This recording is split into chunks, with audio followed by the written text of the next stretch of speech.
You're listening to the Tumbling Saber Podcast, a member of the Star Wars Commonwealth Network.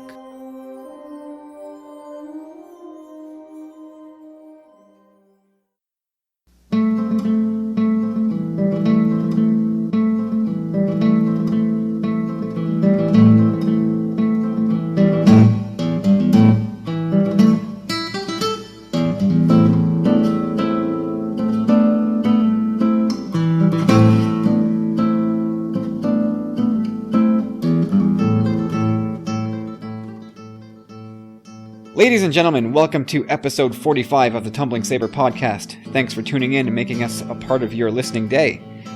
So in the aftermath of an amazing Thanksgiving weekend, I'm especially thankful to have these two lovely lads in the co-pilot seat to do this whole podcasting thing. Corey, what's going on? What is going on, Kyle? Everything's going on. Everything is going on. James, how you doing, buddy? Doing terrific, guys. Take 2 at the podcast. Let's hope it goes as well as last night. That show was killer. Yeah. Trust us. We've been down this road before, right? We have. This is actually, sadly, it's not the first time that this has happened. Familiar territory, so we know that it's just going to make for an even better show tonight. Well, I like that attitude. Good attitude, boys. Yeah, I'm feeling good, boys. Let's get it on. Yeah, I mean, there's actually quite a bit to talk about. A couple things have been added since last night, so let's get to it. And the first, my goodness, a couple announcements here. The first of which is a 5-star iTunes review from The Mauser. Boom! Who says, yeah, quote, awesome podcast, can't get enough of the insightful and witty banter. May the force be with you all. Long live the Commonwealth. Thank you, The Mauser. Awesome. That's it, man. Witty banter. He was talking about you guys, I think. Right. Oh man. Hey, and let's roll out the red carpet for the 4th member of the Star Wars Commonwealth Podcast Network, and let's say hello, a big hearty welcome to the Rogue Squadron Podcast. Yes, sir. Hello, boys. Welcome. A big fat welcome. So they're on board. You can find those guys on Twitter and especially on iTunes. The quick rundown of their show is comedy, beer, Star Wars video games, everything about the Star Wars universe. Great energy on the show. It's really fun, funny, man. Like they really hit really hard on the video games, the Star Wars video games, which none of the pods that I listen to do very well, or not. They don't do it very well, but they don't do it very often. So it relieves the pressure that I put on myself, that I fail miserably at to actually follow up with them. So get your fix of Star Wars video game talk there. And they talk a lot of beer. They do. I love me some beers, and they do a good job of talking craft beers, and they don't sound pretentious doing it, which is a big deal, because I always find, like, those descriptive labels for beer and wine always so pretentious and crappy. Yeah, and craft beer guys, it's so easy to say things like IBU and different kind, you name a few different kinds of hops, and you sound like an expert. And but these guys really, it's fun. We were saying yesterday, I like that the Commonwealth is growing, and as it grows slowly, we're adding like real quality, diverse podcasts with a general theme, as opposed to just sort of slapping, reaching out to everybody who's Star Wars related. It seems like we're sort of just picking the exact right fits, and these guys complement what we got going on real nice. Yeah, so absolutely. Find them on iTunes, like I said, and find them on Twitter, and broaden your horizons as far as Star Wars goes. And long live the Star Wars Commonwealth. Indeed. Woo! Woo! And on to some sad news. Last week we lost one Mr. Ian Liston, who played the character Wes Jansen in Empire Strikes Back. Recall his minor role as that of Wedge's gunner during the Battle of Hoth. He was only 68 years old, and he passed away of prostate cancer. So I guess this is your public service announcement to go and get checked. If you're 50 and above, get to your doctor, get checked. It's a beatable, treatable cancer as far as I know, if you catch it early enough. Yeah, it is. It's one of those ones. Yeah, good advice, Kyle. Getting checked is the key. So, yeah, good reminder and sad news for sure. Yeah, definitely. And if anyone wants to grow a mustache in November for Movember to raise awareness. That's right. That's right around the corner. Yeah, terrible news. And it feels like we are talking about Star Wars deaths a lot more often now than we really need to or want to do. That wasn't too long ago we were talking about the death of Kenny Baker, which kind of rattled all of Star Wars fandom. But these guys, these old Imperial guys, these old Rebel soldiers, they're all going to start dropping off now. They're all hitting their 60s, 70s, 80s in some cases. I think we're going to be doing more of this, sadly. But I mean, it's the least we can do, right? These are guys who, even the small roles like Ian Liston had, he's been one of those household names for Star Wars fans for 30, 40 years. Yep. And the least we can do is give them 3 minutes of our time, right? Absolutely. For sure. No small roles, right? Yeah, I mean, we take the most minor background characters and give them entire backstories and action figures and in some cases full on stories. No one does that better than Star Wars fans. Absolutely, yeah, for sure. So rest in peace, Mr. Ian Liston. You will be missed, and thoughts and prayers out to his family and friends. And with that, I guess the one positive of having bumped our show to today is we get to talk about a certain novel that dropped, the Ahsoka book by E.K. Johnston. That was released today, and I got mine last week. A certain retail chain here in Montreal put their books out on the shelves a week early. So I had to jump on the book ASAP. Oops, is right, yeah. That never happens here. I always see, whether it's toys or books or something, somewhere, usually in the US, they've put some like toys or books on the shelves early, and I'm always so envious. So I was happy that it actually happened to me for once. That's so cool. So I had I've had the book already for a number of days, and I'm not too deep into it yet. I'm about 60 or so pages. Pretty cool book. I'm not going to spoil anything here. I'll talk about the book on another day. But get out there, grab that book, man. Is it this promises? Is it a fast-paced? Is it a fast-paced book? Considering that I think you said it was a teen novel, more or less. No. Well, it's a young adult novel. Yeah, young adult. Excuse me. Yeah, the language is obviously intended for young adults, as opposed to the type of prose you get from like a full-on novel targeted to adults. And that's to no means mean that the text is dumbed down. No, it's just aimed at a different audience. Yeah, exactly. It's just easier to read. It's still, but it's still 400 pages, so you're not being shortchanged by any stretch here. Well, I'm so curious to find out what goes on in that book, and now that James actually is caught up. Sorry, go for it. Well, I was just going to say that the author today tweeted that she's Canadian. I think she's from I want to say London, Ontario area. I'm probably wrong about that, but she embedded 3 references to Canada in the book. Cool. And I was like, "Oh, game on! I gotta find these now." Nice. And I'm only about like I said, 60 pages or so into it, and I haven't picked up on it yet. I hope I didn't pass one by, because I'll have to turn in my passport and go live in international waters on my own. I bet you she calls someone a hoser. Oh, take off, eh? That I'll die if she pulls a take off, eh? I will absolutely die. And that's it. That's it for the quick hits. And I guess we'll talk about some Rebels now, and we'll start first with checking in with James here to see how his Rebels binging is going. I'm binging. I'm really getting it all in one shot. I'll do the quick update. So loving it. Season 2, even more engaging than season 1, especially with that first episode where Vader has his epic scene where the AT-AT crashes on him. And he, sort of force lifts it off. It's just a really, really cool, badass shot. Vader, introduction. And as I was saying to you guys off air, I really like the look of season 2 visually. I don't know what they did with budget or increased software capacity. I'm not sure, but it looks really cool too. There's a lot of money shots, as Corey likes to say. I'm 7 episodes in, and I'm loving it. I only get to sort of do it one day a week when my kids are at the in-laws, and I had some technical difficulties, which is sort of the theme of the week, it would seem.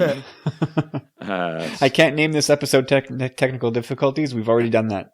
Oh, I'm sure we'll find something worse to call it if it ever gets out there. But totally enthralled. I have almost nothing negative to say about it, and a lot that sort of I want to find out about, that is intriguing and has captured my interest. So I'm definitely into the show.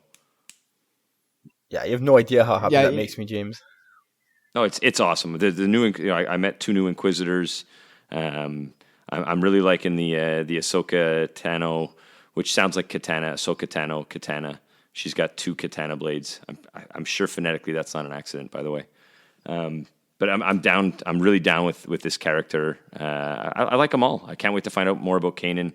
I know you guys are going to dive into season 3 here in a minute. I can't wait to be included in that conversation. But for sure, yeah, I'm getting there. One thing I want to say I'm go for it, Kyle. Well, I was just going to say I'm going to raise the expectations even a little bit higher for James, which I know is a bit of a dangerous thing. But I was listening to the second half of the soundtrack that dropped at the end of the month of September. So recall that we talked about on the show that the Rebel soundtrack is out, like 60-something songs in total, split over 2 volumes. Yep. And Volume 1 was great.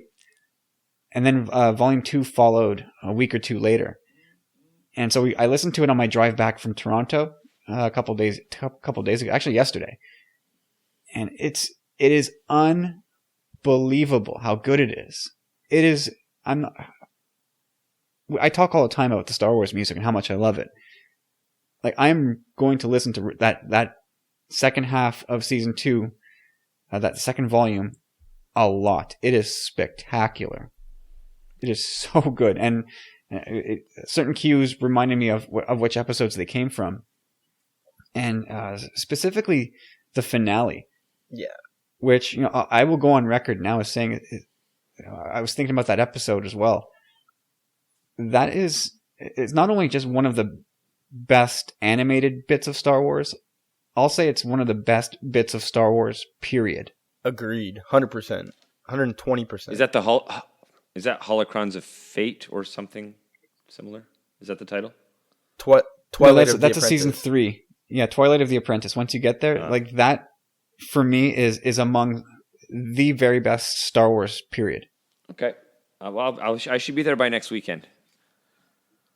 Yeah, I'll be curious to get your take. I don't know if I just raised the bar too high, so you'll be bound to be like, well, that was good, but, you ruined it. Yeah. I wanted to be a professional limbo artist when I was a kid, but my dad told me to raise the bar. Oh. Oh, we're never going to escape those, are we? You have one for like every situation, right on speed dial. I would hope so. I'm working on that. Don't work too hard. All right, James, as you suspected, yes, Corey and I are going to dissect the latest episode of Rebels here, and you're going to step away and make yourself a tea? Yeah, no, I figured 15 minutes. I got time for some hot yoga and a 5K. You're going to make ads jealous here. I'll take my phone with me on my run so you guys can text me when it's safe. Are you really going for a run? Absolutely. Get out of here. You're not going for a run. Yeah, it's perfect out for a run right now. I'll take some pictures. All right, I believe you. All right, so we will text you when it's safe to return. Sounds good. All right. Have fun, boys. Well, Corey, here we are again, talking Season 3, Episode 3, The Antilles Extraction. I think it's safe to say that this episode was much more of a straight-on shot, as opposed to the very existential, mind-bending episodes that we got in episodes 1 and 2 of Season 3. especially because of the introduction of Bendu. So what did you think? Yeah, I'm on the same page. Like, I always have high expectations, but I wasn't expecting to have my mind blown like the last 2 episodes, because, I mean, that's what I'm into, is like the Bendu, the Force. And again, it was a lot happened at the end of season 2 that we had to get caught up on. You know, Kanan's blindness, Ezra's dealing with the dark side, where the Ghost Crew and the Rebellion are at now. So that's been established within those 2 episodes, which is great. So it's time to move on, and we had to touch base with the larger scheme of things. And yeah, Wedge is one of my favorite characters of all time, and I was so stoked about having him come back. So yeah, I mean, let's get into it, man. Again, there's not that much to talk about, but there's some juicy little tidbits that happen in the episode that I find pretty important. But the whole episode itself is really well done. Oh, of course, absolutely. It's top quality stuff. But I mean, since nothing is really, we can't really deep dive into too much here. Like I said, it's just so plain on the surface type storytelling here. Let's just go note for note here, bullet point style. I'll start, and I'll just say that I thought right off the hop that the introduction of TIE interceptors, moving them up in the timeline. Have we seen TIE interceptors before in season 2 or season 1? I don't think so. No. I know we saw that the Inquisitors modified TIE fighters. We've seen Vader's TIE fighter. But we never saw the fast-moving TIE interceptor. I have to say, like, I remember saying this prior, but just the way they moved in this episode, the way they came spinning out of that battleship and into attack formation was so cool. And like, I always looked at that ship and said, it's a little funny, you know? But when you see it moving like that, you're like, oh wow, now I can see where this ship is cool, you know? Well, it's always been cool, but like, it's just the way they played to that was really, really neat. And I'm really... Absolutely. I wonder... Go ahead. Yeah, I was just saying, like, the episode itself had a bit of dogfighting, which is one thing that that's the one thing I'm kind of lacking in all of Star Wars right now. Because I really enjoyed those scenes, especially in Jedi. I'd like to see a little more dogfighting in space. Or in atmosphere, I don't care. But, yeah, we got a little taste this week. Yeah, it's funny, like... Not to go off too far of a tangent here, but the most tension-filled space battle in all of Star Wars is still A New Hope, when they had sort of the weakest forms of technology and effects at their disposal. And it seems like the more that they figured out how to make convincing visuals, it was done, like the visuals were improved at the cost of dramatic tension in the battles. And from there, everything just got more and more grand as far as visuals go, but the tension kind of slipped as we went along. But anyway, back to the Antilles extraction. So the TIE interceptors, I thought, was a nice touch having them back.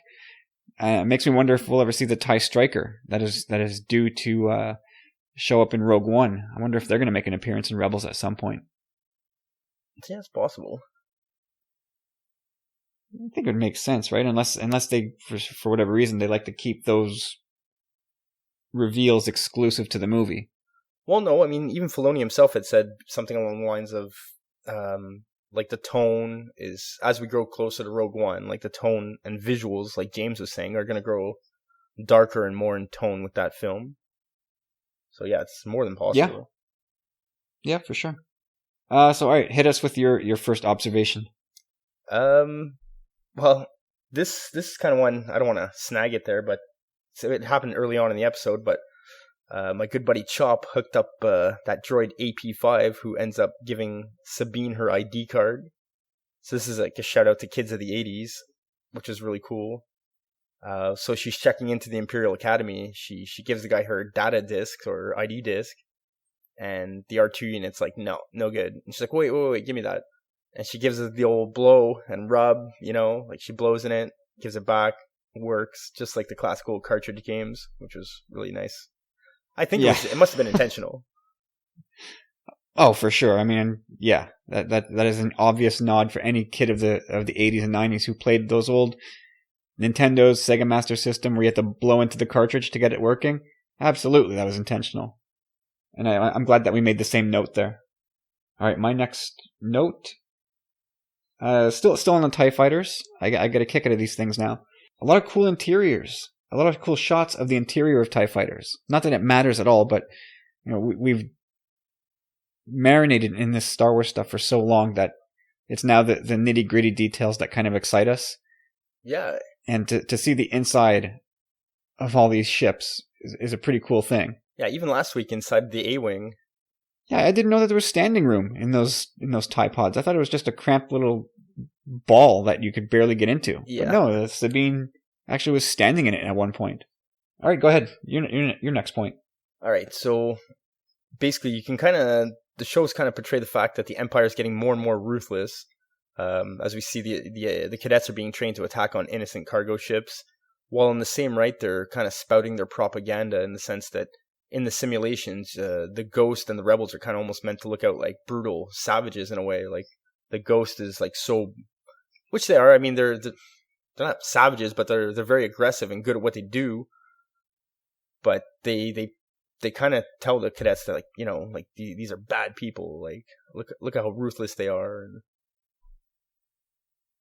well, yeah, and then one of the things that the new canon is doing is we get points of view of people on the Imperial side, and they truly don't believe they're bad, which kind of adds a weird twist to the whole narrative, where we think of everybody involved in the Empire as an evildoer that must be destroyed.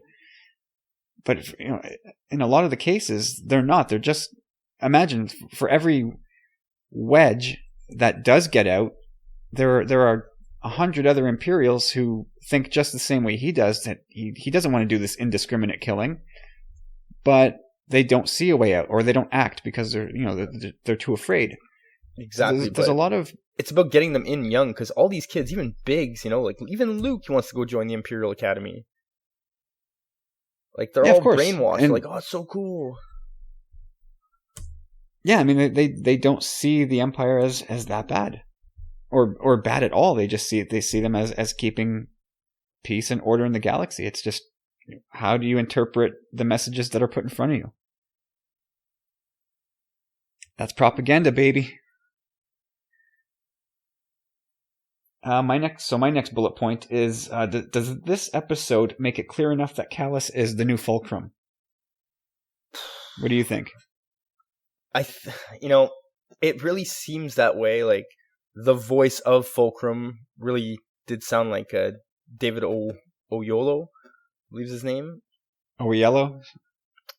It's hard to pronounce. Yeah, David O. So, I mean, yeah, it seems that way, but he also it leaves that door open, whereas he lets Sabine escape and says, tell Gareth Eberilius we're even. I almost think it's too easy a conclusion to draw at this point. So I wouldn't be surprised if it is someone else, but again, like all signs are kind of pointing in that direction, which is what is misleading me. But it's very possible, and yeah, it looks like that's probably going to be the case. Yeah, I agree with you on both points. It seems too painfully obvious that it's Fulcrum, and it's going to be an anticlimactic reveal. At the same time, like, who else could it reasonably be? And again, the voice was so clearly him, in my opinion. Yeah, it really was. Just the tonality of it, the accent. You can still hear the accent. Yeah, and for me, the great giveaway was Kallus and Governor Price showing up at this station, and Kallus announces that he's going to conduct his own investigation into finding out who these possible defectors are. And it almost immediately turned around and says, "Yep, I'm done my investigation. Couldn't find anything." Really? There's rebel cadets, Imperial cadets openly talking in hallways amongst themselves about defecting, and you couldn't find anything. The great ISB agent found nothing. Well, that's odd. And then, of course, like you mentioned, he helps Sabine escape with Wedge and Hobby. Yeah, to me, all signs kind of point to Fulcrum being, or Kallus being the new Fulcrum. Sorry. And one thing in regards to that though is that he best be watching himself, because I hope he's not underestimating Thrawn, because already Thrawn, if this happened and Rebels, like, Sabine's escaped, so I'm pretty sure Thrawn's already knows that Kallus has wants to defect, and basically he's just letting him run with the line right now, and once the time's right, like, he's just gonna snap him back. Yeah, set the hook. Yeah. Well, yeah, you're right. I think Thrawn is definitely already keen to this, and is letting, because the more he lets Kallus do his work and steal a cadet here or there, it draws Thrawn closer to the rebels. So again, it's Thrawn letting the rebels have their meager victory, let them think they're winning, but in actual fact, he's getting that much closer to destroying them. Well, another thing too, you'd kind of not disagreed, but you had another point on this, but I kind of said basically some things never change, and Wedge basically he's still got a bit of a big mouth.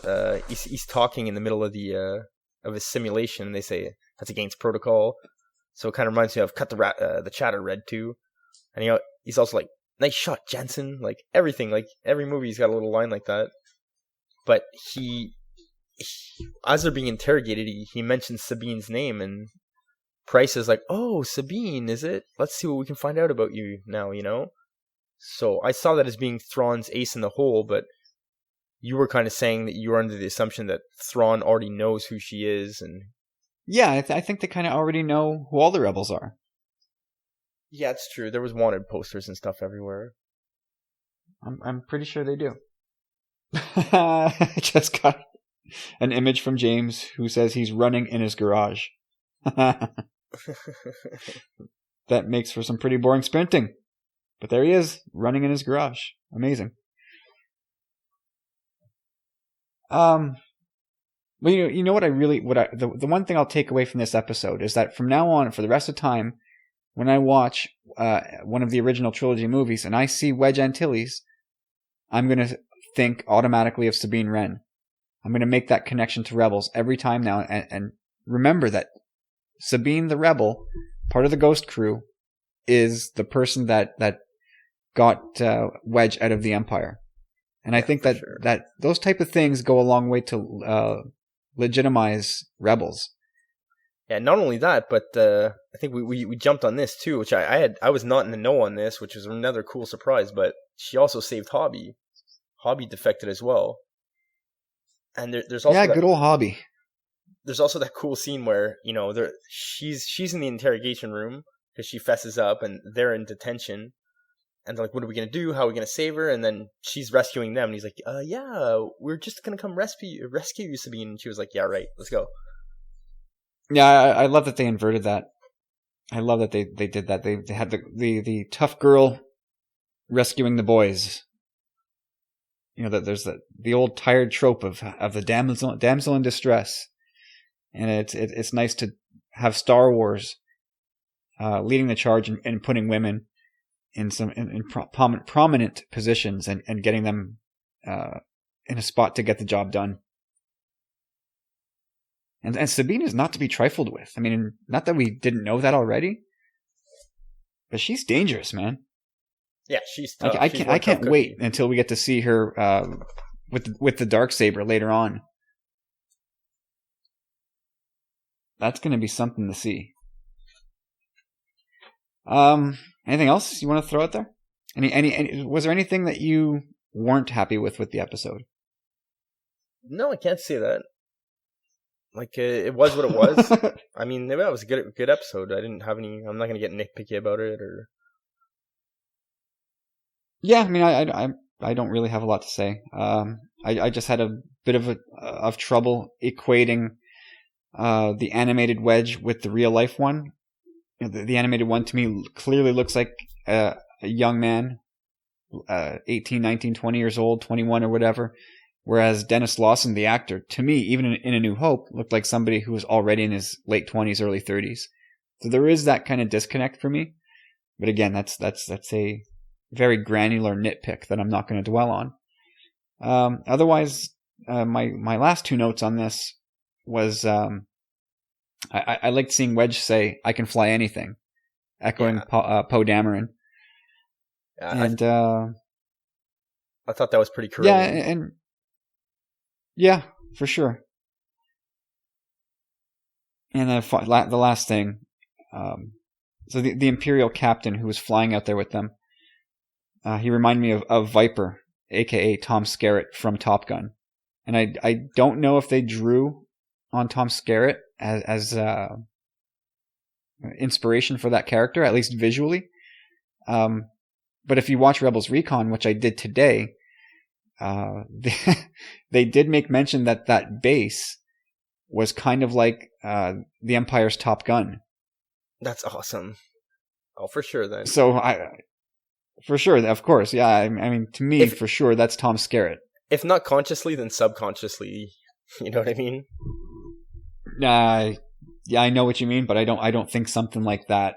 No, it's Disney. Star Wars gets that far without it being completely intentional. But all in all, I think a really good episode. Kind of a break from the deep dive, meta weird stuff that we got from Bendu, etc. over the last couple weeks, and it seems like we're going to be breaking into these character study episodes a little bit. Yeah, it's about time for that. Still got a lot of episodes left this season, so it's time to Yeah, I mean, we're just getting started. Yeah. What up, just boys? Getting started here. Hey, welcome back, just in time. Yeah, set a new PB.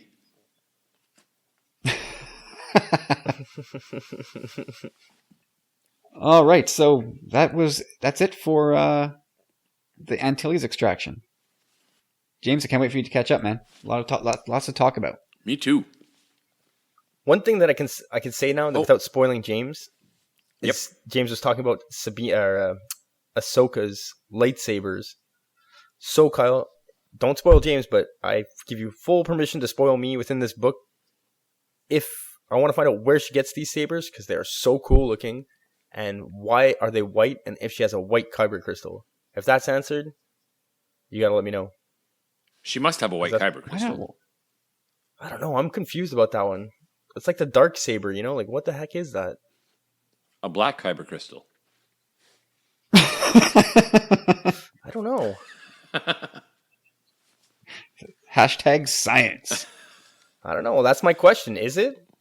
I think it's pretty valid. Well, I don't know. Why don't you buy the books? It's on shelves now. No, you're going to tell me once you read it. Before we move on, though, I know we're making actually proper time on the show notes list, but Hondo, loved Hondo, definitely memorable character. Scene stealer. Yeah, he was awesome. Absolute scene stealer. He's the Newman of Rebels. Yeah, that's such a good way to put it. Yeah. Ezra, my boy. No need to bring your wife into it. Or like Ezra's just talking turkey with him. He's just like, he makes me so proud. You lied to me? I knew there was a reason I liked you. I'm so proud of him. No, really good. The voice actor who does that, Jim Cummins, is like he's a legendary voice actor. Check him out on IMDb after. You'll be stunned at all the voices that you're like, oh my god, it's Tigger. It's Pete the whatever from Mickey Mouse. Like you'll see all these names in his credits, and you go, that's him. I was thinking about it. If they jump him to screen, my vote is for his actual name escapes me, but Balky. What's his name? Bronson Pinchot? Bronson Pinchot is my vote for Cat. He'd do a wicked job with it. He would do an amazing job with it. Oh, has he acted in anything since Perfect Strangers? Yeah, he was amazing in Beverly Hills Cop as Surge. Yeah. Don't say that. It sounds like a detergent. Don't say Surge. It's not sexy. It's animal. Yeah, he's like, it sounds like a detergent when you say Surge. Well, was that during? I mean, that was Beverly Hills Cop 2 or 3. That was. It's everyone. It's that was one. 3. It's 1 and 2.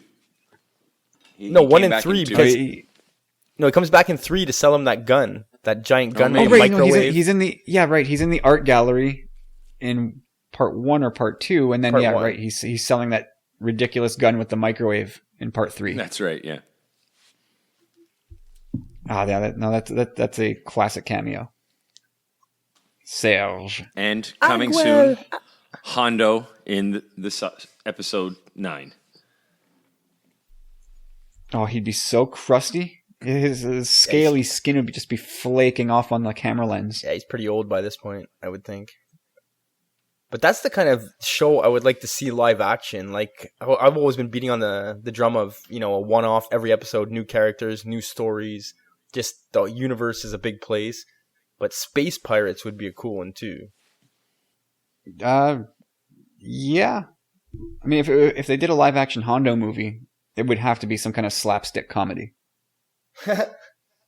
Oh, yeah, buddy comedy for sure. Like odd, and I would want Mel Brooks to direct it or something. Odd couple, but nuanced, like Shrek. Yeah. Oh, come on, guys. That movie's super awesome. No. Google it. This is a Shrek-free zone. Shrek's terrific, but nuance is not the word I would use to describe it. But Corey would use the word nuance, and he would use it many times. Because I believe. Yeah, it sounds about right. All right. Oh God, moving right along, guys. Let's keep the show flowing here. The casting for the female lead in Han Solo is down to 3 actresses, none of whom I really recognize except for one Zoe Kravitz, and I believe I know her more from animated voice work than her actual face. And the other 2 actresses in question are Naomi Scott, who I believe is in the new Power Rangers movie, which I don't know anything about and probably never will, and Tessa Thompson, who was in Creed, which I never saw and hopefully will one day. And the smart money points to this the casting of this character being for Han Solo's fake wife named Sana Starros, and she debuted in Star Wars Issue 4. Which I think by now, Corey, you should have read that, right?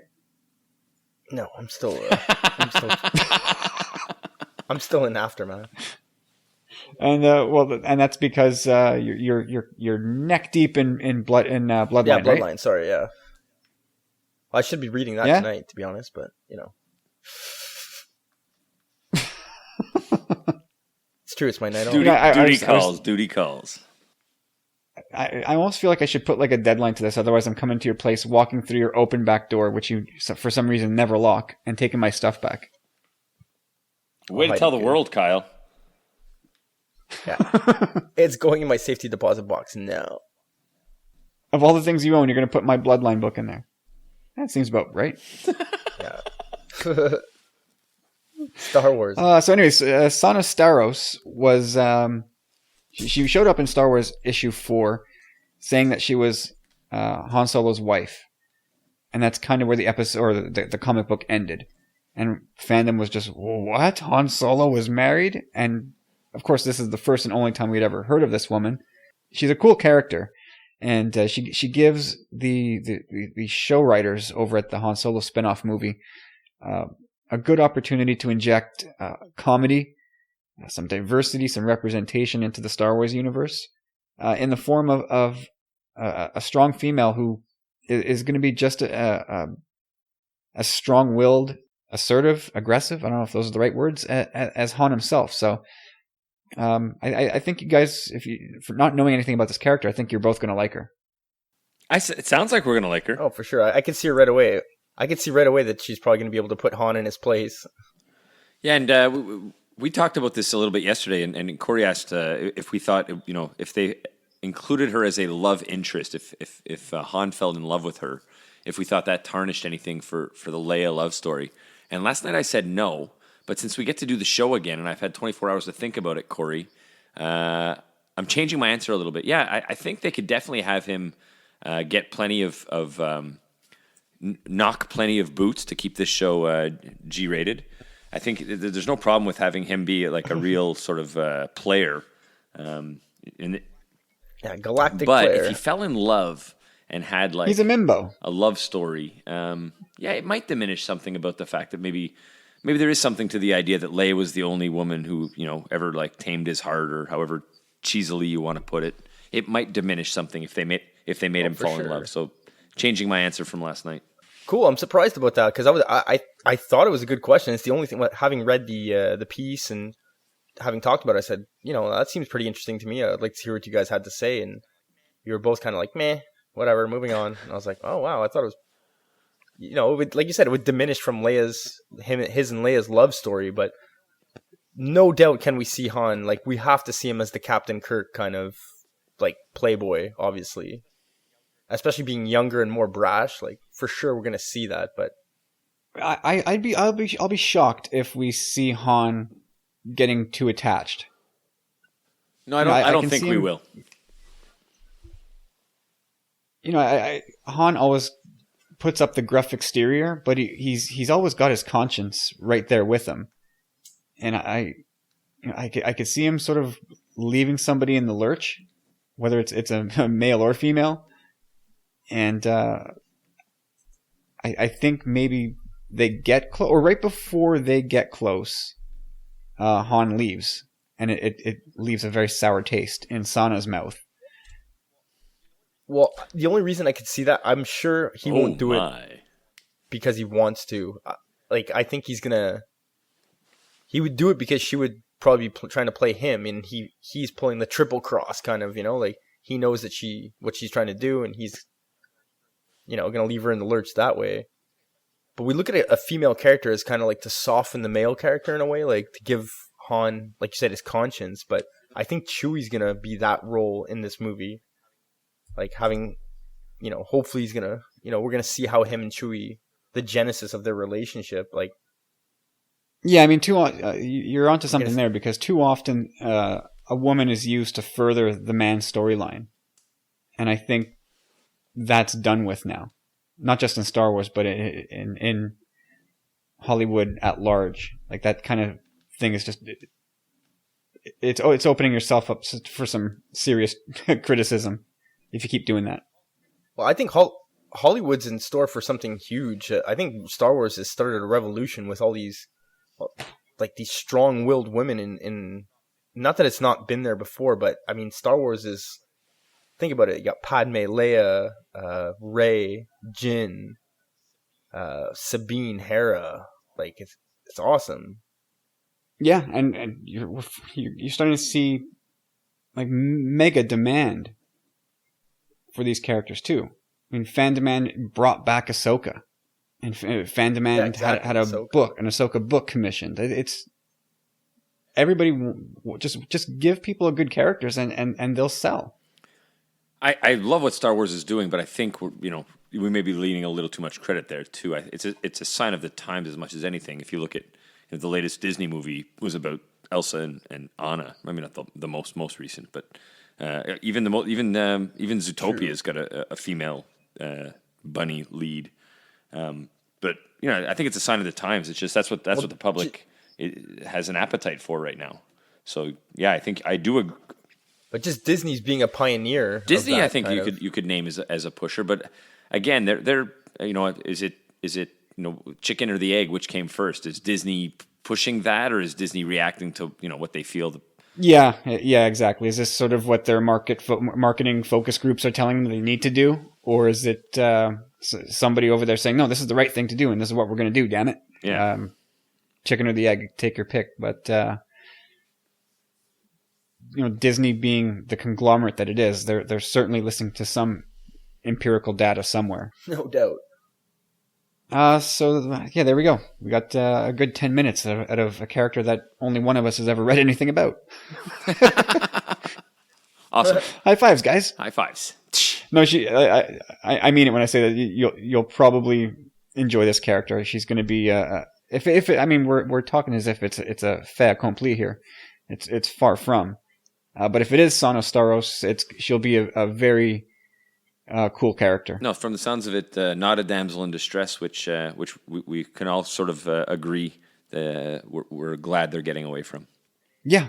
Just a comment that she makes with Leia there, like, ooh, looks like things are going to get catty.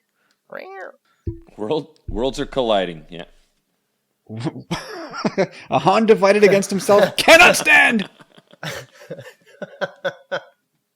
And I wonder how many people actually got that reference. I did. Should we get a little ranty about clickbait again? Definitely. Yeah. Definitely, huh? You don't sound as fired up as Well- you were last night, Kyle. Remember how they completely and utterly misrepresented the information on purpose? They did, and I'm trying to work myself back into that place. I'm just so fed up of lazy journalism in Star Wars. I used to get really amped up about this when I was heavy into sports blogging, because they would do the same thing, just different contexts. But it's rampant in Star Wars reporting, where in a rush to just get people to click, so that these website owners can turn around and show their advertisers that their ad got this many impressions on the site, so here's your invoice, pay me. They will take any quote and write the most misleading, if not outright lie of a headline, just to get you to click. And it drives me absolutely crazy. Absolutely nuts. So go back a couple weeks when Adam Driver, he had said that episode 8 is similar to how The Empire Strikes Back has a different tone. And the clickbait sites ran with that like crazy. Oh, Adam Driver says that episode 8 is like Empire Strikes Back. Same movie. And of course, everybody, oh my God, they're rehashing Empire. And I just wanted to facepalm. I'm actually hearing, my people are telling me that they're using the same script. Just erase, flip over your pencil. Yep. Erase a few names, plug in the other names, and just shoot it again, right? But that's what happened. So that story ran for a couple weeks, and all these clickbait sites got their mileage out of it. And it prompted Adam Driver to come back out to clarify the comments that these stupid, lazy journalists, writers, bloggers, whatever they were too lazy to report properly in the first place. It was absolutely ridiculous. And he said, Adam Driver had to say, no, that's not even what I said. All he said was the tone was different. He never said that it was a carbon copy or even a light copy of. A carbonite? Did you say a carbonite copy? Sure. He just said that in the same way that Empire was different from A New Hope, Episode 8 is different from The Force Awakens. That's it. Yeah, and all you had to do was read. Yeah, it's so lame. Read a couple sentences of the article, and you knew that right away, even on those crappily reported ones. So it's not like they didn't know what they were doing. It's worse than lazy. It's purposefully misleading for the click. It's awful. You should make a T-shirt about it and put it on our website at tpublic.com. Tumbling Saber. I'll have that up by morning. Yeah, that would be so. I implore everybody to go over to tpublic.com, look up Tumbling Saber, and damn it, buy a Say No to Clickbait T-shirt. Follow Ad's example. Just do it. Be like Ads. Oh man, and it's like this. Like, why couldn't they put like a headline on it like Adam Driver confirms that Star Wars is gonna be absolutely awesome. You know what I mean? But no, they like these poor actors. They can't even say anything anymore. Like, look, he has to come back on himself for like something he had said. I don't know if he was forced to or felt obliged to or whatever. But in a way, I'm glad he did. But he should have been a little more harsh, like saying, say no to clickbait. Well, you know who else was happy that he did? The clickbait sites, because now they got to double down on the story. Yeah, I suppose. Because nothing. Yeah, now 2 weeks later, they get to write the Adam Driver clarifies comments about Episode 8 headline. And, what do you mean? If you missed it the first time, what did he say about Episode 8? Oh, my God. But it really is lazy, to your point of it being lazy, because you could make it clickbaity by being truthful. You could write that headline, which this isn't very hard. I don't do this for a living, and my headline is 10 times better than most of the ones I saw. Adam Driver shares unique insight on tone of Episode 8. Isn't that like a much better? You want to click on that and see, because apparently there's something there that I don't know. But like, it's not a lie. There's a whole psychology of headline clicking. Does it intimate too clearly that, well, it's an opinion, it's not fact, I'm not clicking? Does your brain make that transaction that quickly? I suppose. Well, you could have worded it more simply even then. Adam Driver shares episode 8 tone secret. That's still a lot better. Way better, and it's still not a lie. Yeah. It's not a lie if you believe it. Anyway, lazy. Oh, man. And then it's going to happen again this week, right? It's going to happen for sure because Warwick Davis recently went on record as saying that he has a small bit in episode 8, and that's all I can say. That was the end of the factual episode 8 specific quote. Then he went on to remark that he's sure that episode 8 will be great and that it's going to leave us on a cliffhanger like Empire Strikes Back. And guess who got back to work? Clickety, clickety, clickety, click. The clickbait sites back on the keyboards, slamming away on the keyboards.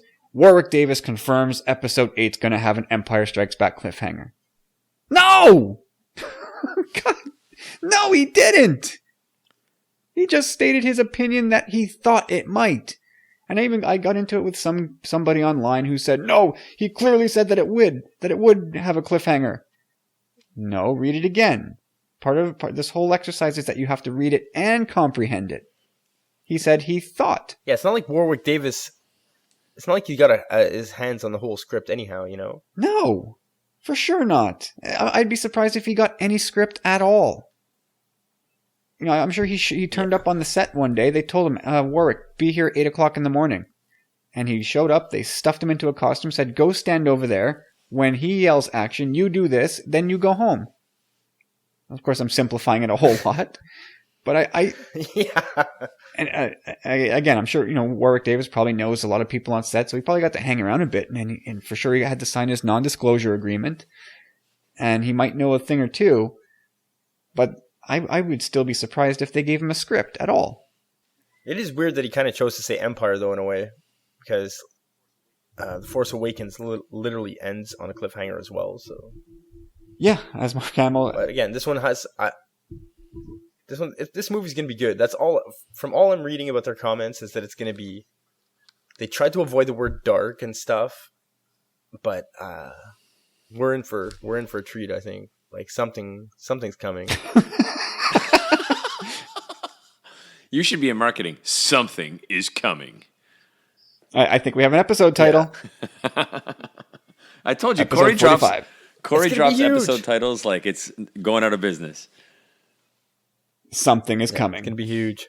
Huge. Oh, that's beautiful. That's even better than the Shrek nuance thing. Much better. It's true. We're all gonna be like, when it comes out, we're gonna be like, "Oh, they did it! They did it!" I hope you're right. Well, that was basically Kevin Smith's tweet after he saw The Force Awakens the first time. He just took to the Twitter machine and said, "God damn it, JJ did it!" Yeah, Oswald Patton yep. too. Well, yeah, very famously. One last thing here before we take our break. So there's more evidence pointing to the Rogue One trailer coming this week, and this coming from Jeremy Conrad from Furious Fanboys. You can find him on Twitter at Manabite. And if you think I'm harsh on clickbait people, you should check out Jeremy. He fillets them and chops them up and serves them like sashimi. It's glorious. And so today he had a piece on FuriousFanboys.com. I'll just read it right off the page, but be sure to check it out. Some more possible confirmation has surfaced that we'll be seeing a new Rogue One trailer this week. A movie industry event called Showweb is going on in France right now, and Disney didn't show anything new from Rogue One. However, Disney France told the people there to wait a couple days for something. And then he shows an embedded tweet, written in French. I'll read that. Pas d'image exclue de Rogue One au Showweb, mais rendez-vous dans quelques jours, nous dit Disney FR. So that basically just says that, exactly what I just said. There's nothing Rogue One exclusive at this Showweb show, but that Disney FR said something was coming in a couple days. And it's Jeremy's assertion that the trailer is about to come. And he closes out by saying, it makes a lot of sense for Disney not to show anything related to Rogue One at this Showweb event if they plan on releasing a new trailer later this week. People at the event being told to wait a couple days lines up with the belief that the trailer will arrive either Thursday or Friday. Again, check that out, furiousfanboys.com. And you can follow the old clickbait slayer himself, Jeremy, at Manabyte, Manabyte. I should send him a little invoice for that plug.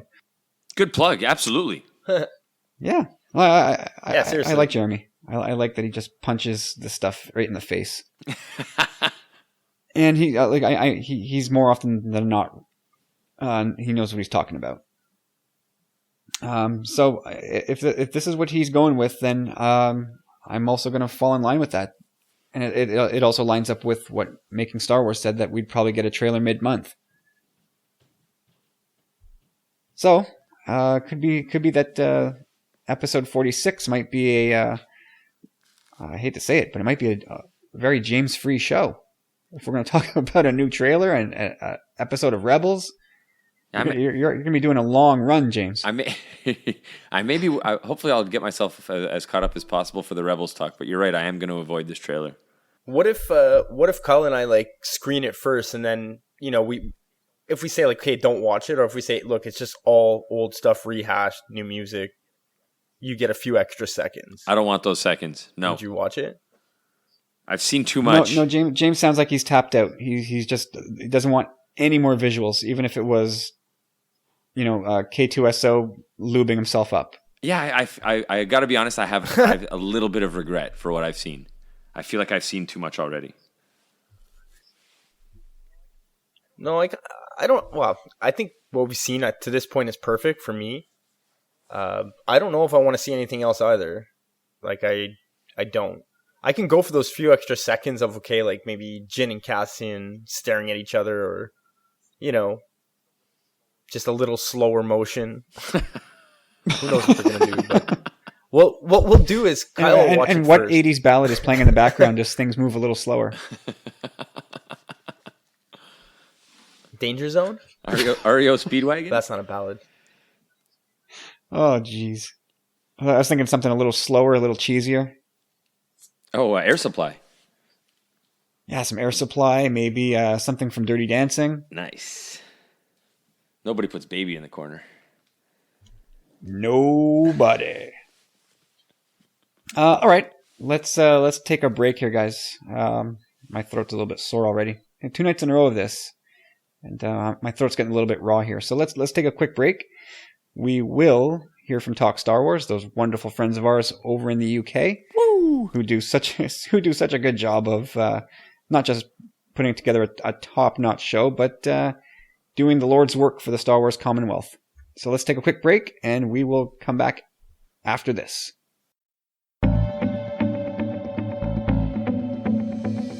Hey guys. Yeah?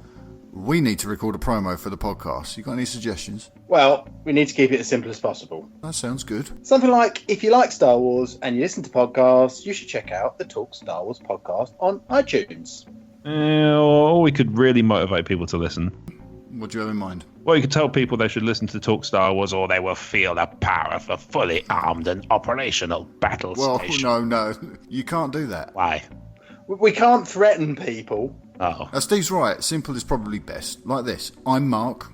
I'm Stephen. And I'm Rob.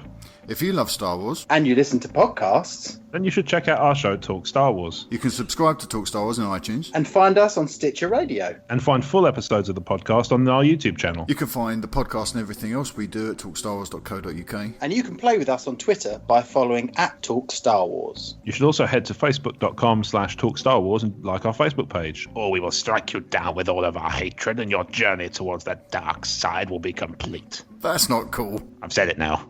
Head to talkstarwars.co.uk and join us as we talk Star Wars. Or else.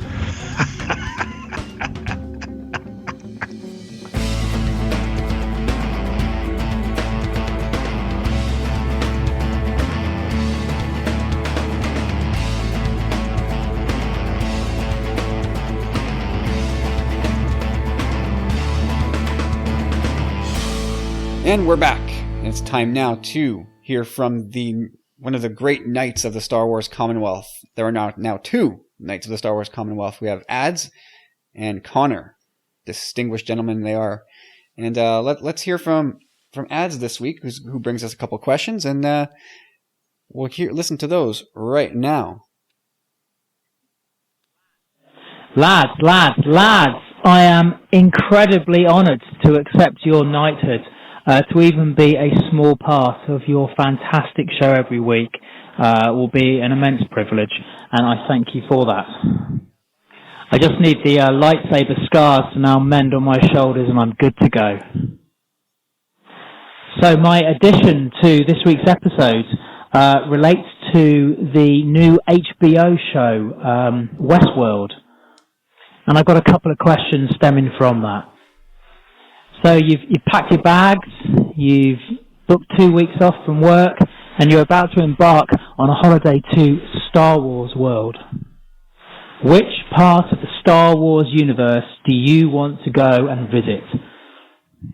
Perhaps a walk on Endor amongst the robot Ewoks? A vacation in Cloud City, perhaps? Or maybe some paid leave aboard the Death Star. And then once you've kicked that one around, perhaps you could let me know, of all the TV shows you've watched, which one had the best pilot? Great stuff, and I'll catch up soon. Take care, boys. There he goes. There goes the wonderful ads. See ya, ads. That guy, he always eats all the Dagwoods out of the break room. You see the nice gift basket he sent us, though? Yeah, he's a good dude. Tremendous. We're very, very grateful to have such I love ads. amazing fans that do so much for us. They do more for us than we do for them, that's for sure. Oh, I wanted to point this really out on the air while we're talking about ads. The boys at Talk Star Wars mentioned, or made me realize that now that he's a knight, that makes Charlie a Padawan. So congratulations, Charlie. You heard it here first. That's a lot of responsibility. Yes, sir. Have fun growing out that braid. Okay, so let's pick apart Ad's question here. So Corey, where would you like to go on vacation in the Star Wars galaxy? We just had a conversation during the break, which I really kind of think changed my answer. Like in our last episode that went wonky, I said Endor because, at this age of my life, I just want to be peaceful, tranquil. Sleeping in the trees with some furry little Care Bears would be awesome. Scarif was high up there too, but I said, you know what, I can see that here on Earth, kind of. Kashyyyk was up there, but Wookiees, even though I love them, Yeah, a little volatile. Rip my arms out of my socket. But now the ads said the Death Star. No, I was just thinking if we retrofitted the Death Star to be this kind of like galactic cruise line in space that was like a hotel moon, then yeah, we can go all these planets. And yeah, I think that would be my answer. I think there would be so many nice, beautiful views over Jedha, things like that. I think that the nice little hot tub, just overlooking the galaxy would be. I have to confess that alright I am stunned that you would change your answer from a camping trip somewhere to flying around the galaxy on a concrete ball. I would just like to see those star clusters, man, from a distance. I think it would be Yeah, fair enough. James, where are you going? So I approached this question from the angle of not wanting to repeat your answers. I thought we may have 3 Scarifs, which would be cool. We could like all high five on the beach and share pina coladas and stuff. But so in that vein, I went with a ski vacation. This sort of fits my personality much more 10 or 15 years ago when I was, heavily into. I did it for a living in my early 20s. Sort of moved around out Western Canada and Vermont and stuff. And there's a lot about a planet that's full of endless bottomless powder that appeals to the snowmobile expedition skier, cross country alpine skier in me. So. I know it's definitely hardcore backpacking compared to, say, I think you might have mentioned Starkiller Base. Might be more luxurious. But I said that was more like Blackcomb compared to doing some actual backcountry hiking and earning your turns. So I'm going to go with Hoth. Plus, they got Tauntauns on Hoth, whose internal temperature is lukewarm. I had to say that. Well, I'm just guessing that when you do go to Hoth, like there's probably you're a gonna good plan season. around going I would in the imagine spring that there's months. like a bad season that you would want to avoid. So we try to hit it up. I talked to a good travel agent for sure. Yeah, if not, your Tauntaun won't make the first marker. And you'll see us all in hell. It's warm there. But, I got to say that it's pretty impressive to me, anyway, that the three of us at least thought about Scarif, which we've only seen in a scant few shots. Yeah, but it looks so nice. What an impression it leaves, right? The blue water, the white sand beach, the palm water. trees. I'm really impressed that the three of us at least had it on our short list, but then all balked on it because no, he's going to pick that. No, he's going to pick it. Let's all go original trilogy. Except for me, actually, I'm going prequel era for my vacation spot. Oh, come on. Come on, we're all gonna. Go ahead, Corey. I could have seen. Yeah, go.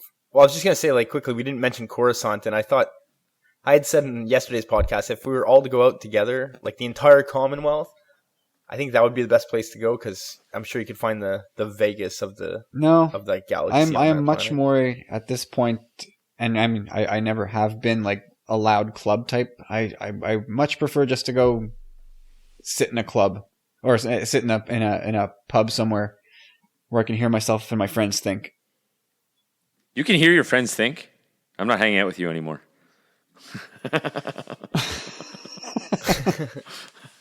This is the Star Wars universe. He is a Jedi. So I was going to the countryside of Naboo. Ah, yes. I look at where Anakin and Padme had their vacations, and it doesn't get nicer than that. Well, I'll have you know then that I could have picked that, but since I'll be there in March, I don't need to put that on my list. I can just let you know what it's like. Dude, that is crazy. I can't believe you're going to like Lake Como. This is where George Clooney's house. Yeah, I'm hanging out with George. That's going to be wild, man. I'm bringing 56 high school students to tour Italy, and yeah, that's one of the stops on the list.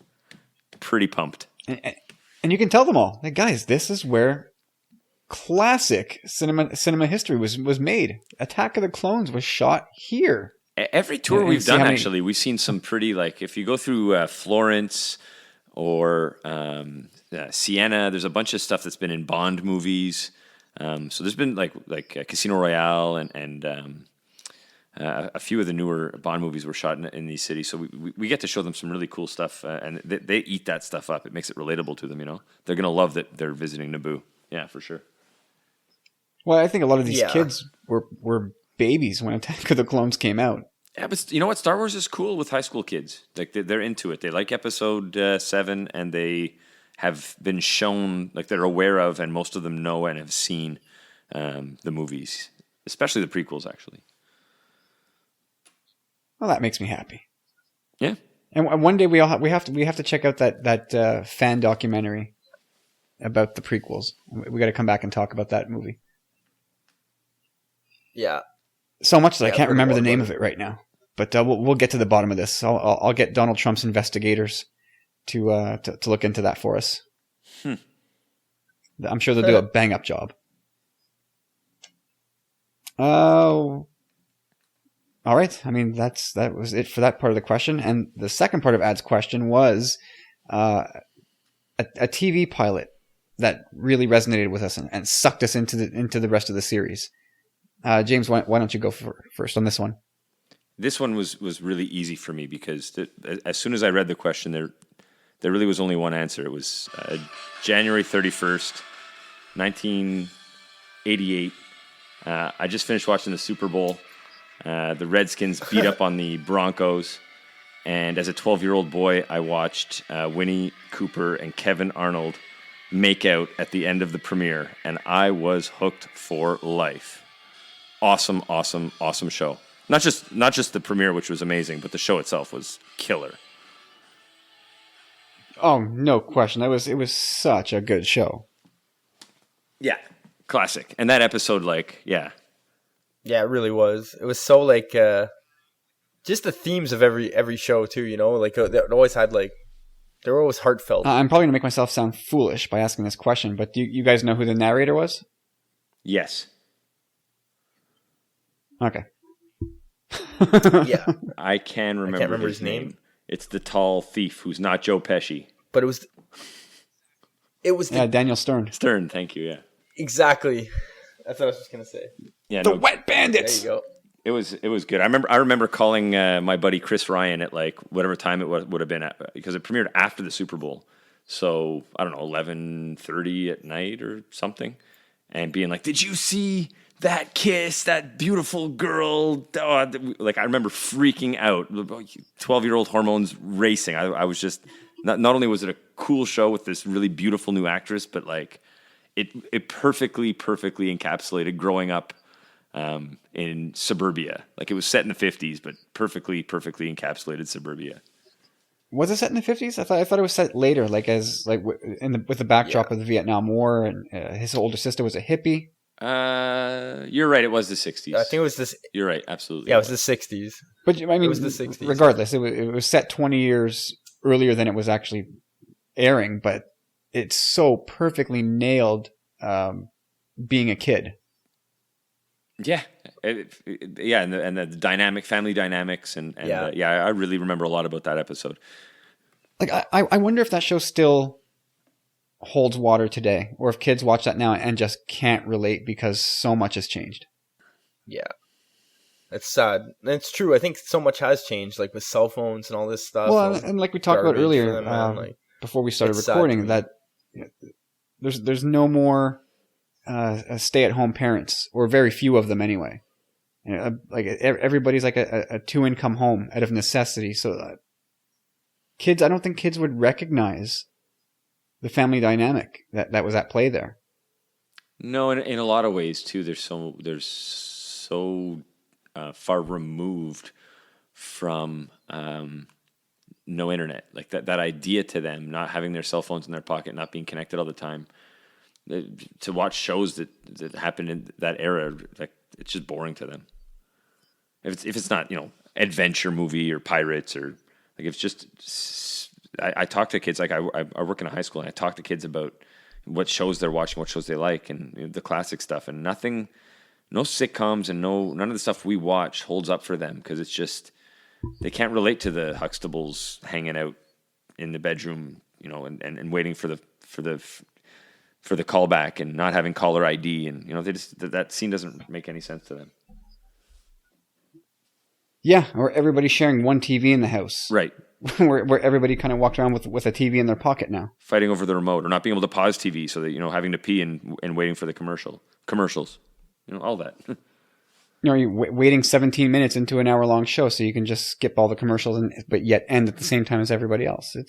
So much has just gone out the window now.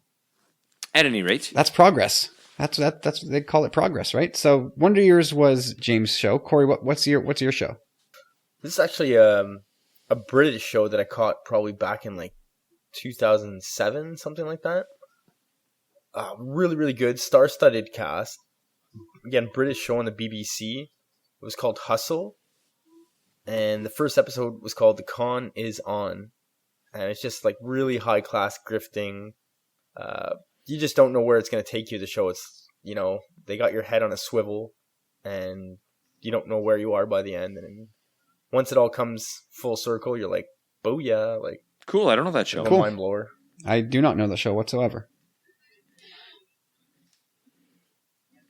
Yeah, it's really racy, really good. Very chic. Very chic. Très chic. Yeah. Well, you'll know what I mean if you decide to watch it. I think I know what you mean. You'll know what I mean.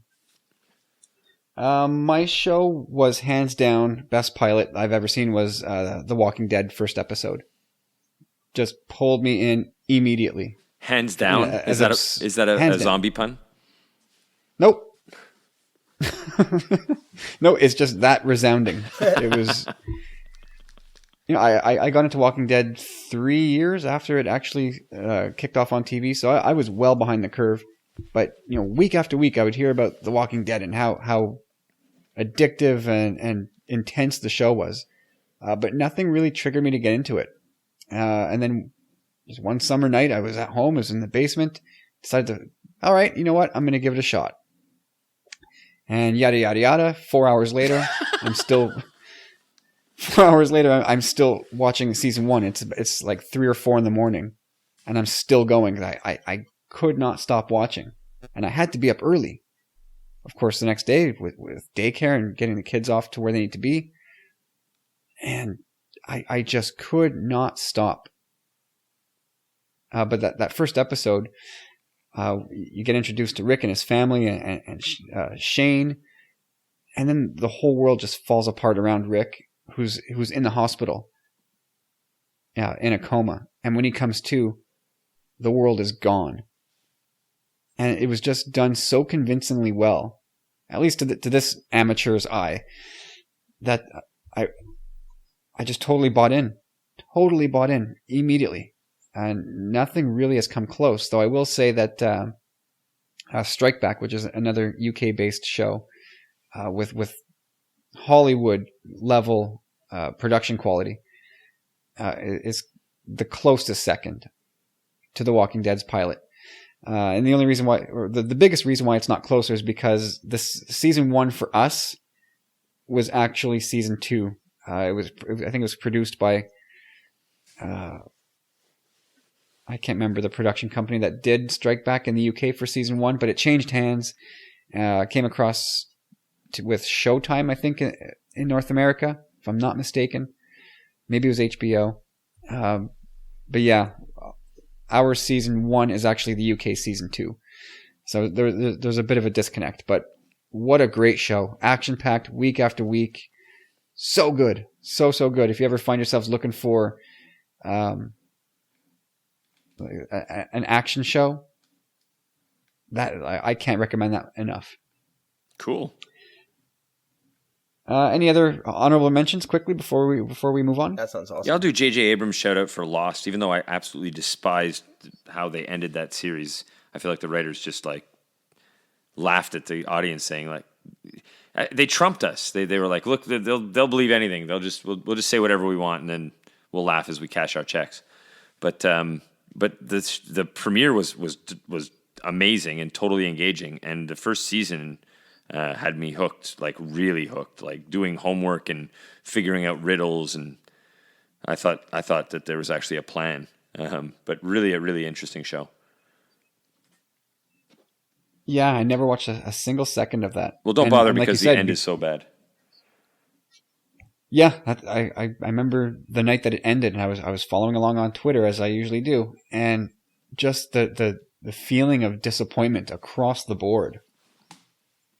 Just the collective shrug, the sigh, the disappointment was, I could feel it through my computer screen. I can't remember anybody saying, what an appropriate ending. That was awesome. They nailed it. No, they did not. That's too bad. You put years into a show and then it goes nowhere. But anyway, all that to say that that question was inspired for ads by Westworld, and so I felt I should just at least catch up to see if maybe Westworld would edge into the list. And so far, I didn't see episode 2. Episode 1 was a very meh for me. I will stick with it for another episode or two, but sort of a cold start for me. I know, Corey, I think you feel a bit differently. I loved it. Yeah, big time. It's so up my alley. There's just so much going on, so much mystery. I'm lost by the end of every episode. It's like Star Wars. I have so many questions. Well, it's kind of like, it's like Lost. It's J.J. Abrams is producing again, and it has a very Lost feel. There's so much mystery. You really don't know what's going on. Really, you really don't. And it's kind of like Lost. Where were these people? It's a big mystery box. But let's move on. We have a meaty question here from Mark at Talk Star Wars, and here he goes. To cheat death is a power only one has achieved. Palpatine tells Anakin in Revenge of the Sith that together they will learn how to cheat death, and that only one had achieved this goal so far. So who is the one? Surely Palpatine isn't aware of Qui-Gon's ability. Is he referring to Plagueis? Maybe Snoke? Or is it a lie to get Anakin to join him? What do you think, James? Okay, so we've touched on this a couple of times before, similar topic anyway. And my take on this was always that Palpatine was using sort of the inner knowledge he had of Anakin's fears, what was bothering Anakin, his nightmares, his massive number one fear of losing Padme. And he was just using that as leverage and lying to him. I always considered that to be a lie. I didn't think it was true that somebody had come back. I always thought it was a lie. Corey? I agree with James. I totally agree with him in the sense that he was exploiting Anakin. Definitely like playing on his fears to get him to do what he wanted, but I also think that there's truth behind No, some lies are just lies. In a way, there's some sort of truth. It's not a lie if you believe it. No, you're right. No, I know what you mean, but when it came to this, when I remember watching it in theater and my ears perked up big time, I was like, ooh, this could be very relevant, To be fair, Corey, some lies are just lies, but it's totally possible he was telling the truth. And this isn't one of those situations where it's impossible that there's half truths or maybe he heard of it. Like, you're right. In this case, it's possible, but some lies are just lies. You're right. But in this instance, I really do think that there was some truth behind what he had said. And I think not the proof, but basically Qui-Gon's master was Dooku, right? And Qui-Gon, as we know, is the first Force ghost to come back.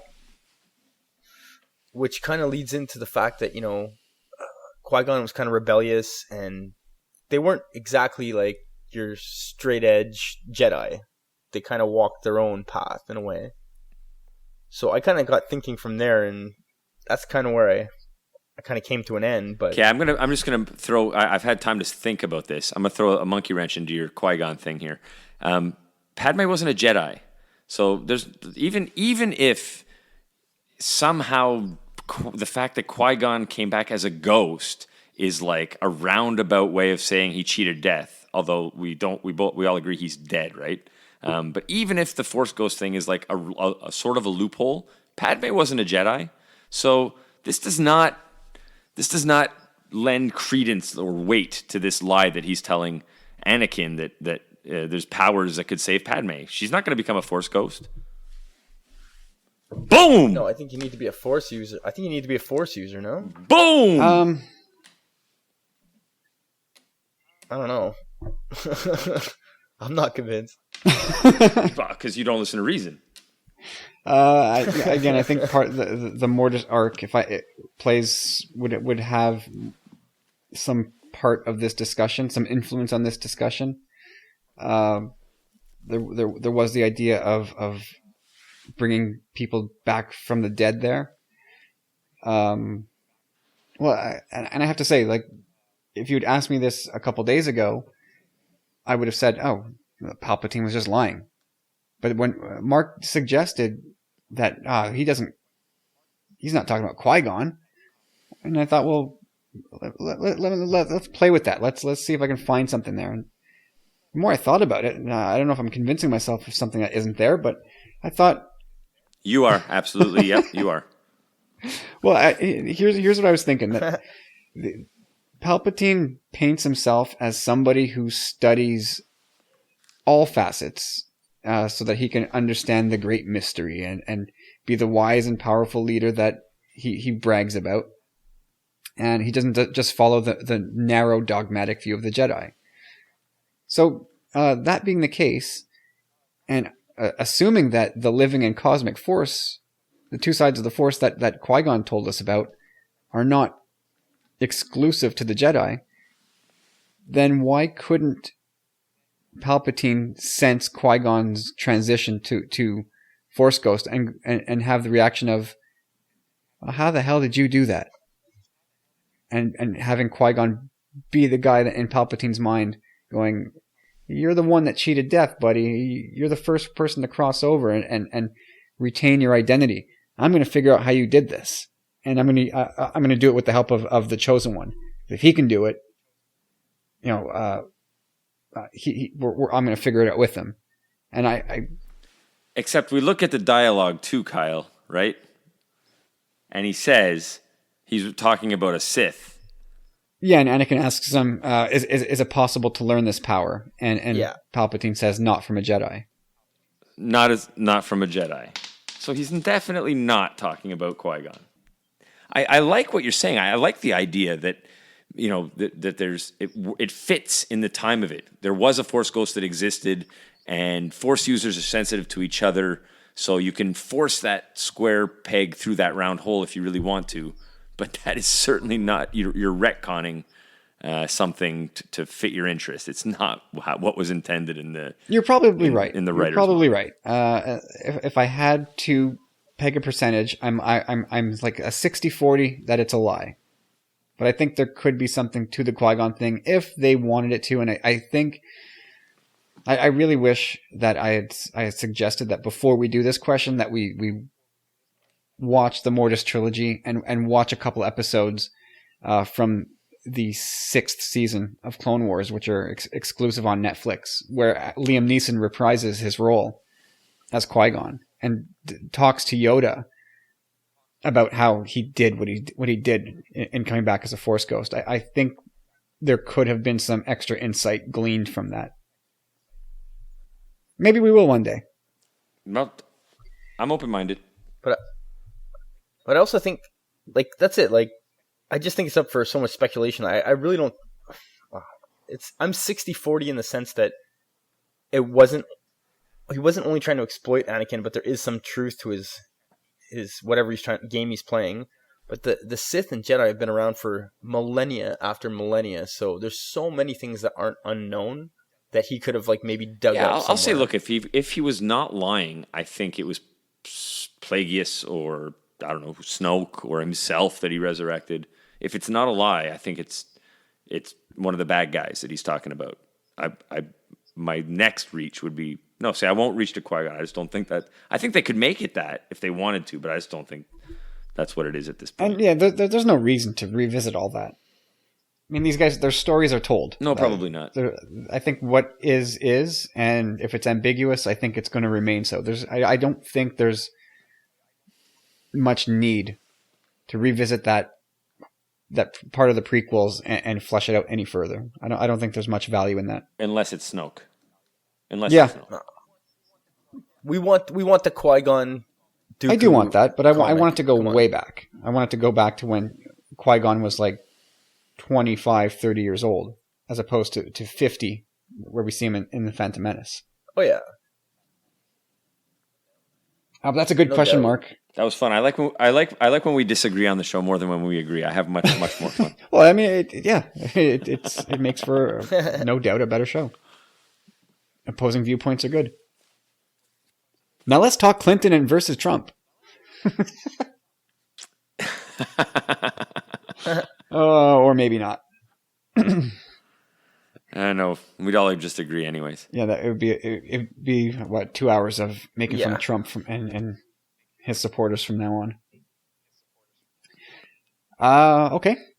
Mark, thank you very much for that question. I think it is one that maybe we revisit in some form again. Like you said, James, we've touched on it a couple times in the past, and we may do so again. But for different reasons. But yeah, it's an sort of important statement and one that carries a lot of weight depending on what it means. So there's a reason we talk about it from time to time. Yeah, and the next time I hope that I'm able to get in another viewing of that Mortis trilogy and the Lost Missions from the Clone Wars on Netflix. I really do think that they would add to this discussion. Okay, time for another break. We'll hear from the Gen X-Wing boys out west in Vancouver. And we'll come back and we'll start to wind the show down. There are a lot of great Star Wars podcasts out there, including Insert your name here. But we at the Generation X-Wing podcast discuss things in a unique way. I'm so happy I can't even feel my arms. Generation X-Wing podcast takes a look back at pop culture that defines our generation. Look, sir, droid. From movies. I think I read somewhere that Kurt Russell thought that, this is really like Indiana Jones. But to me, watching it just fresh today, he was really Han Solo. To TV. There's a Nova Scotia show we could bring up. What is that? Trailer Park Boys. Oh, okay. It's not Trailer Park Boys. You know what? I think that's a whole episode. It is. I'm just going to say it's very Okay. Canadian. Okay, And yeah. I love it to death. So does Anil. From collecting. Silent Mike is back. Silent Mike is back with batteries. 1970. Oh, And the Twix. And he just dropped it on Wayne Gretzky's rookie card. I got a case of Twix. Good man. this better be a good Twix. And of course, we discuss our wonderful Star Wars universe. I am so thrilled today because I have been invited by the Outer Rim Garrison, the 501st Outer Rim Garrison of Vancouver, BC, to walk with them in the Canada Day Parade in downtown Vancouver. So once you're done listening to these great people here at Insert your name here. come over to the Generation X-Wing podcast with your hosts, Anil Sharma. That is gonna be a shame. Josh Whittle. Peace. And Rob Williams. Pork chop sandwiches. It is a modern look at your retro lifestyle. Follow us on Twitter at Gen X-Wing, on Facebook, on Instagram, and of course on our homepage at generationxwing.com. And we're back. Go check out the very, very, very knowledgeable, very insightful, very friendly, very talented guys over at the Gen X-Wing podcast. There's a really big growing collection of very talented individuals here at the Star Wars Commonwealth, and very proud to stand shoulder to shoulder with our brethren out west, super guys who do a super podcast. Be sure to check them all out. Yeah, they got a lot going on. Definitely, the comic book second issue is out. The cover looks amazing. Yeah, Fate. Awesome. Anil the photographer. Yeah, I was telling Kyle, I'm trying to get my hands on one of those Gord Downey prints that you picked up. He's got them all sold, but I may be able to pick one up that someone said they wanted one and isn't putting their money where their mouth is. So I may end up with that one, hopefully. Yeah, they're gorgeous, man. They are absolutely gorgeous, and the money all goes to the foundation to support brain cancer research. Yes, it's a terrific cause, and it'll be a Christmas gift for my wife. So, two terrific Yeah, causes. and they're all signed and numbered by Anil, so it's a nice touch there. Unbelievable prints. So yeah, anyway, go check out Gen X-Wing. If you, like James said once upon a time, if you spent a minute living in the 80s or 90s, this is a must podcast to listen to. These guys bring it all back full circle and will bring up memories from your past that you've long forgotten, but still very much love. Yes, smart guys with a great take. Definitely worth checking out. Yep. And with that, we are going to now talk about, drumroll, our epic rap battle that has been brewing and simmering for several weeks now and is now underway. So, James, why don't you lead this discussion here? Sure, I'll take it. I don't know if you can hear in the background, but I've now got my 4-month-old Oliver James in my arms, and nothing says street cred like daddy holding a baby. Dude, that's so cool. He's podcasting. It's true. First podcast. His mom needed a little break. He's a high maintenance baby last few days, and his mom was. His mom sort of just gave me the look that it was time for me to hold the baby. So here he is on the show, boys, and we're about to talk rap battle. What's up, Ollie? Yeah, so Rob already put out his first really, really awesome verse, and if you haven't checked that out yet, definitely it's linked at. It'll be linked on this show now that you're hearing this. So check it out, linked to this show, and take a listen because he put out for his very first, and I don't just mean first verse in our rap battle, but his first foray into anything rap rhyme related, and I think he just did a killer job. It's really lyrically strong stuff. I think it's great. Cool. Well, let's. What do you say we check that out now? Yeah, all right, here we go. Here is 4.5 minutes of gold. Don't skip through it. Check it out. You're going to be absolutely blown away by what Rob and James have done here. So, yeah, it's back to back. It'll be his verse and it'll be my response. They're about 2 minutes each. So please check them both out and listen all the way through. Yeah, and we'll be back in a second.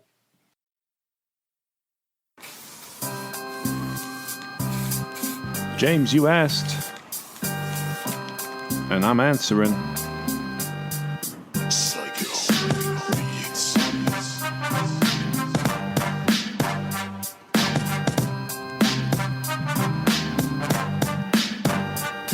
Here I am for the grand debut of my rhymes, so bear with me while I plow through these uncertain times. My name's Rob, but you probably know that for sure. You may have heard me on a podcast, I have got 4. My rhymes are meaty yet smooth like a carbonara. Haters step in my way and I say sayonara, but this probably isn't quite what you had in mind. I like the tumbling saber guys, so I'll be kind. So what purpose serves this rap that I bring to you? Well, I thought I'd talk about the TSW crew. They're a lovely group of chaps who I'm proud to know, but sadly for you, it's only me who flows. TSW is a tight-knit crew. Every week we record 2 shows for you and the others in the Commonwealth. We're sworn brothers, but that's enough stalling. Let's talk about the others. First up is Mark. He's the leader of the pack, and he's so strong up in the force that you'd think all around was back. He goes full tilt, not good for his health, but working hard behind the scenes for the Commonwealth. Then we got Naked Steve, a resident hippie. You think he cares about the earth? You're damn skippy. Check his YouTube channel, it's a knockout, but like a lazy farmer, he's always with the cock out. Let's not forget Jeremy and his collection. He's got card back figures, instant erection. That's cool. He's also hench. He's the biggest collector I know in every sense. Last up is Paul, and he's new to the crew. He's got a mad knowledge of movie news. He even has a site where he talks all about scores. It's a damn good read if you've not read it before. Well, that wraps it up for this introduction. I think this serves as sufficient induction. And James, if you're listening, I hope that you rattle. But in spirit of fun, what's a usual battle? Just want to give props and mad respect to Rob for coming out of his comfort zone and killing it. Nothing but love for you, brother. All for fun, man. Lyrical jousting, Canada, the UK, the kind of game that only 2 play. It's verbal fencing and I'll beat you with the touche. And I'll smile as I do it, cause my grin is the toothiest, my beats are the grooviest, my flow is the juiciest, my lyrics the truthiest. I'm ruthless like a Quentin Tarantino movie is. On the microphone, I blow up like Vesuvius. Rob Wade, you're about to get Pompeii, flambéed like the creme caramels that Mom made. On stage, drop so many rhymes the floor is concave. Your situation's dire, Rob, more grievous than a blockade. I'm hard and precise like the stone that killed 2 birds. My name means king, man, your name is just 2 verbs. One means burgle and the other means you first, cause I'm afraid to dive in, sorry if the truth hurts. I'm 2/3 of your height, you're 2/3 of my skill. You know my flow is so sweet, my tooth hurts when I deal. Like 2 nerds in a fight, we use words to determine whose verse was worse versus whose was real. You get the notion that my wit's keen, so clear and deep, I'm like an ocean that is pristine. I cause commotion when I spit mean. Not saying I'm better, but I'm emotionally 15. And like a split screen, I accomplish much more. On the mic, I excite like verbal parkour. Hardcore and explosive like a day in Darfur. If you see me in the street, better lock car doors. Now let's talk Star Wars and the CW crew. Just had a Force vision and I see trouble for you. You've been kind and diplomatic, a real Henry Kissinger. You said you had 4 podcasts, I think you meant 4 listeners. Very cool to include them in your song, but I think you left one out, I'll do it for you. Hi, Rob's mom. I shoot first like Han Solo with the faster blaster. Make you cry like Hope Solo when they blast one past her. Pick a fight with me leads to a fast disaster, cause foolish is the student who attacks the master. Peace. There you go, Rob. Your turn.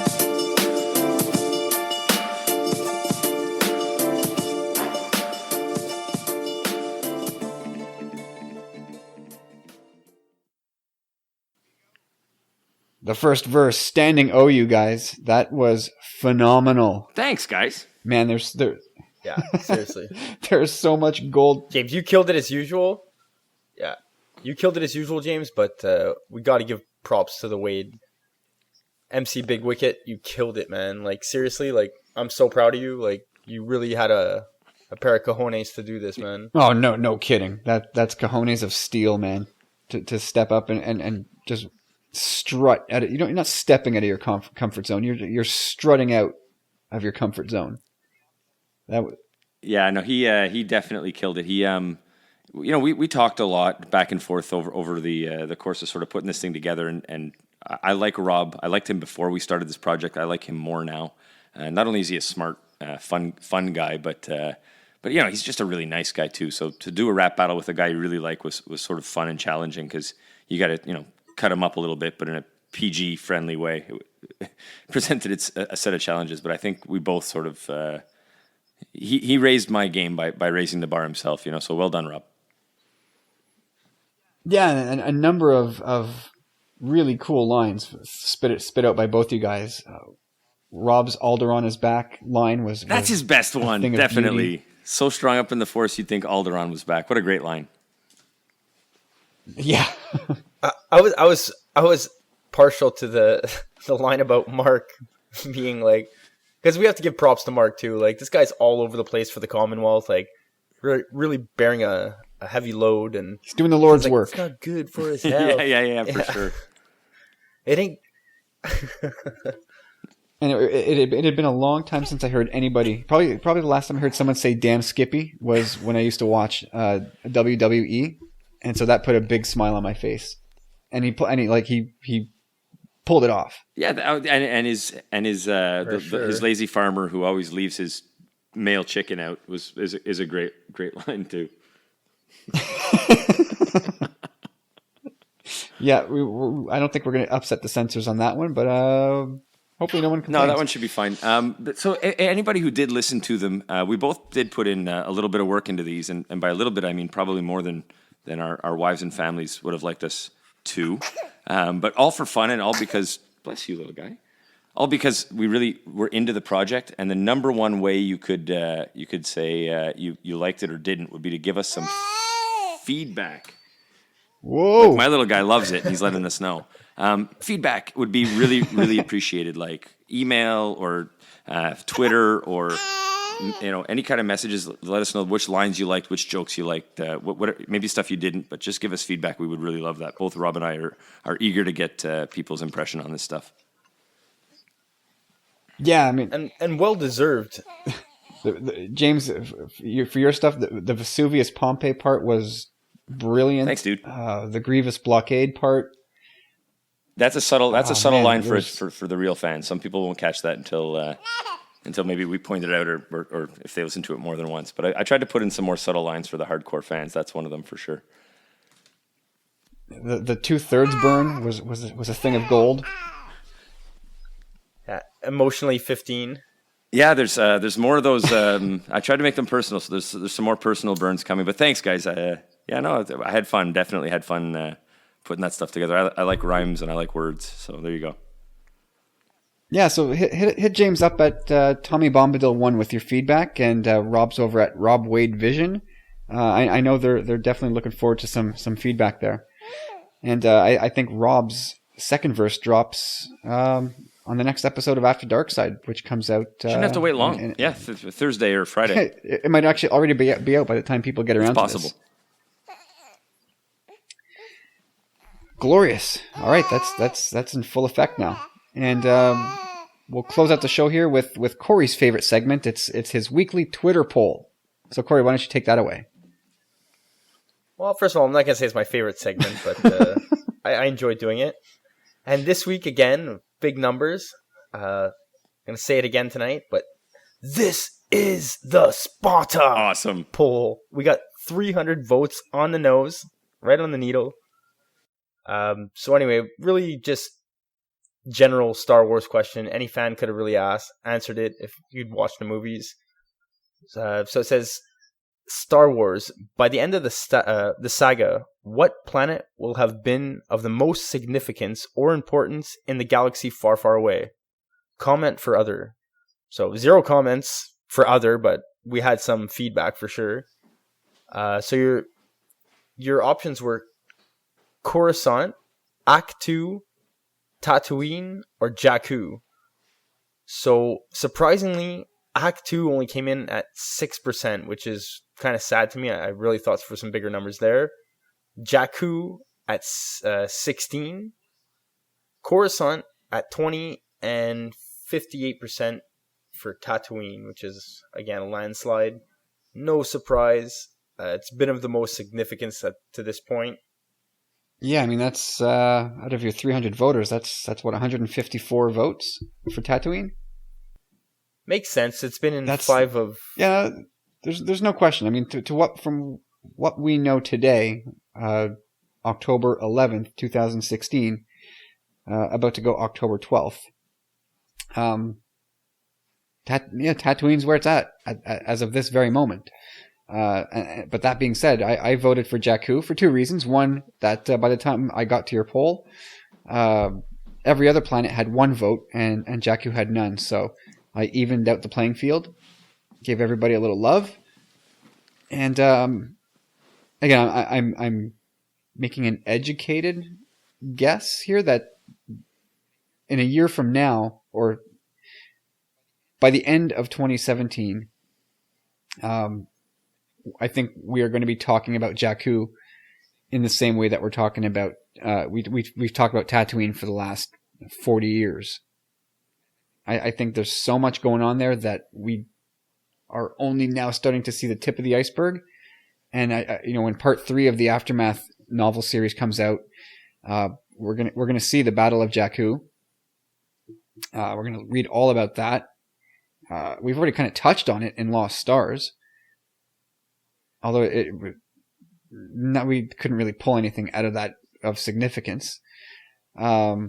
Again, just what we saw from The Force Awakens. What is, the Church of the Force is there. Rey is there. The Falcon is there. Again, from Life Debt, Aftermath Life Debt.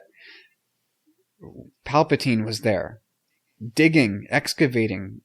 What is he looking for? I think there's going to be a huge revelation about that planet. And not to mention the fact that Jakku was once a green planet, full of life, and is now basically a dead world. What happened? I think it's going to be of galactic importance, and I'm guessing because I can't possibly know at this point. Nobody can. But I think Jakku will be more important than any other place we know. Yeah, that's pretty much exactly the answer I was looking for, Kyle. Like, you really nailed it there.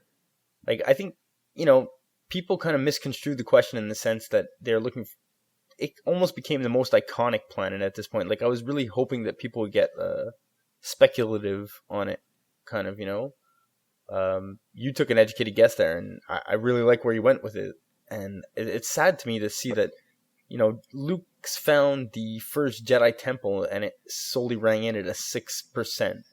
Like, granted, Coruscant is the second in line there at 20%. Yes, there was many a level to Coruscant, and plenty of Jedi temple, and lots of secrets, but I don't know. I thought that seemed more of a iconic answer as opposed to something more to what we're gonna see.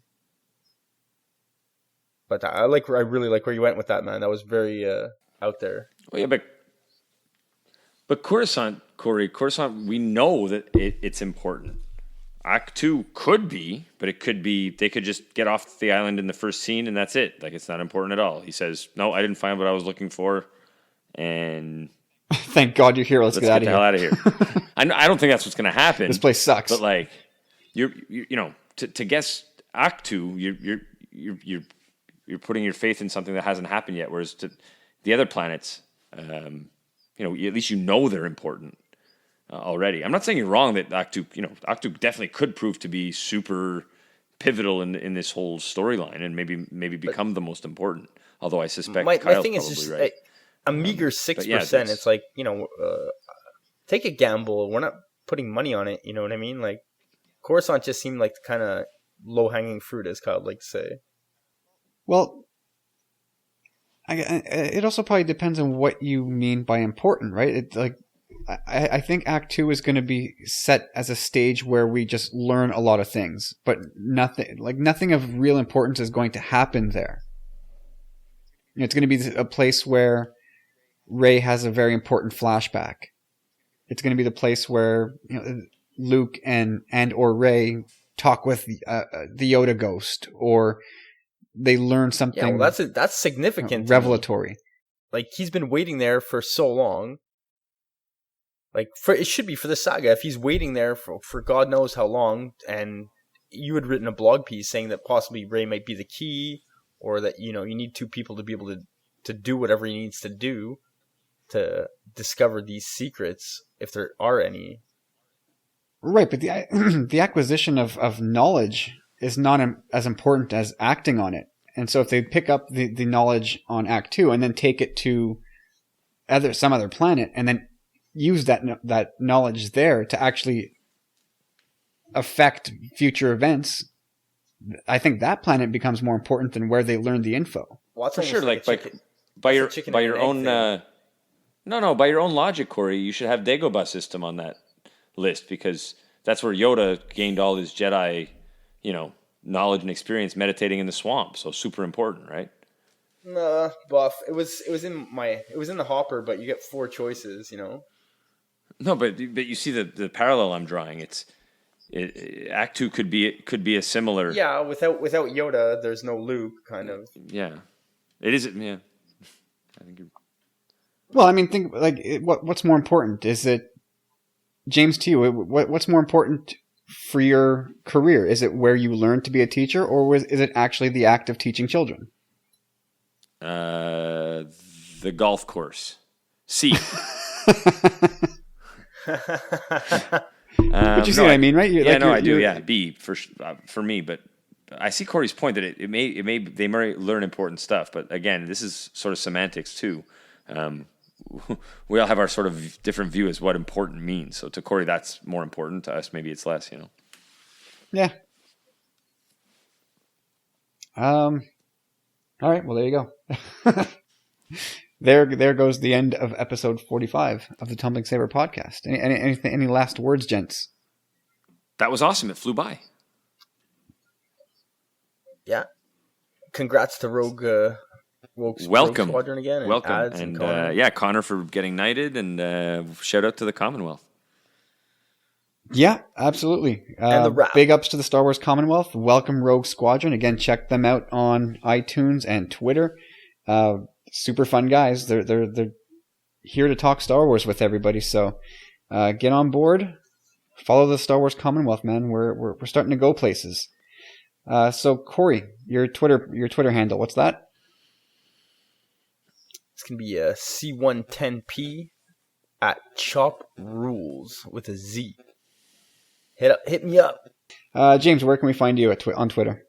Yeah, so I'm at Tommy Bombadil 1, and since I don't have my MC name, I'm gonna let you guys name me. People who send in MC names, I'll pick one of the funny or silly or coolest ones from the list, and I'll rename myself for this rap battle. So there's an incentive to give some feedback. You can name MC James something funnier than that for the rest of the next couple of weeks. Awesome. Very awesome. And I am at Tumbling Saber. You can follow me on Twitter. The whole reason why we do this is to interact with Star Wars fans. So hit us up on Twitter. Aside from that, if you can stop by iTunes, find it in your heart to leave us a quick review. As we talked off the top of the show, just one review actually really helped the show jump up the rankings quite a bit on the Canadian side. So give us a couple minutes. Leave us a fast review on iTunes, and it does a world of wonder for us. And otherwise, check out Star Wars Commonwealth on the web, and don't forget the other guys, Talk Star Wars and the Gen X Wing podcast. A bunch of lovely guys to talk Star Wars with all day long. And so that's it for this week. Thanks once again for listening. We appreciate you all so much. So until episode 46, you guys have yourselves a good week, and we will talk again soon.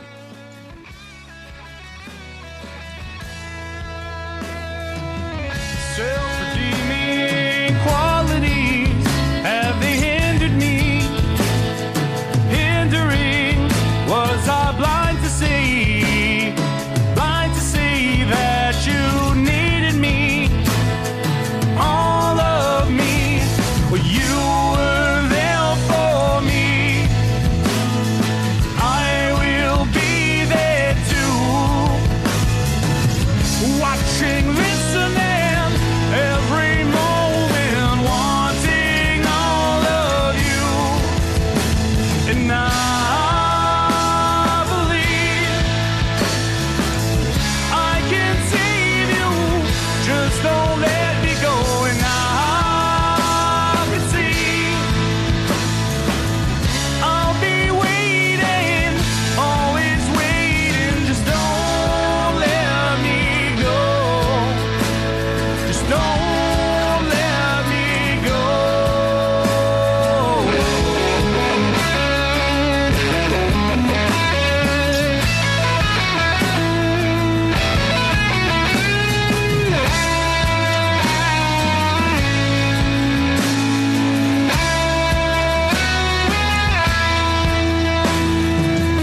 Time goes on and I'm questioning all the things I've seen, crazy things I've seen as I'm watching you. I'm watching you walking away from me. Were you watching me? Was it just a dream?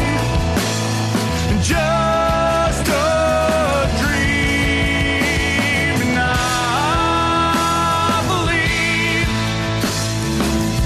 I can save you, just don't let me go, and I can see I'll be waiting, always waiting, and I believe I can save you, let me save you, and I can see I'll be waiting, always waiting, just don't let me go. Just don't let me go. Don't let me go. And I'm waiting. And I'm waiting.